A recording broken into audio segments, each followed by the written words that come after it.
Eto Vohipeno, 700 kilometatra miarana Antananarivo. Izy ny Ravao Soadeline, mpampianatra Fram iantoan'ny fanjakana. Efa ho 12 taona izao no nampianarany tao amin'ny EPP Savanaivato. Sambany hiditra mpikambana KNAPS i Ravao Soadeline. Vita soamantsara ny fikarakarana ny atao taratasy ka nahazo karatra KNAPS izy nandritra ny fidinan'ny KNAPS aty fotony. Faly satria magnantegna zany fa mba hanagnoavy-tegna ny tegna ka sy miasa boriny amin'ity asa trena ity mba manana fagnantegnana amin'ny zaza satria dia mbola mampianatra zaza fikarakarana ankizy zany da mbola ilana fagnampiana da mifaly zany satria manana mpagnampy, manana mpikarakara, manana KNAPS. Betsaka amin'ireo mpampianatra Fram miantoan'ny fanjakana no sambany vao hiditra mpikambana KNAPS toa ny Adeline.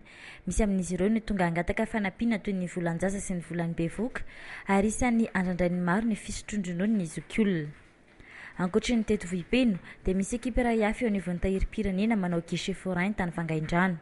Dia izay fanakekesana vahoaka izay zany no tena zavatra hoe kendrena zany hoe mba hoe KNAPS manakaiky vahoaka zany hoe mba hoe amin'le resaka fotoana sy ny hoe frais izay ataoko hoe andehandehanana amin'le délégation régionale zany hoe karakaran'izay zavatra izay mo efa fantatsika moa fa matetika ny Fram zany matetika hoe kelikely le karamany dia le karamany koa zany mbola andanin'le fotoana andehanana anaovana le fikarakarana dossier zany dia Antota taratasina mpampianatra Fram misy 750 amin'ny fahampadidim-pampianarana 130 ao anatin'ny distrikan'ny Vangaindrano no voakarakara ny 12 septambra lasa teo fotoana nanomboan'ny guichet forain.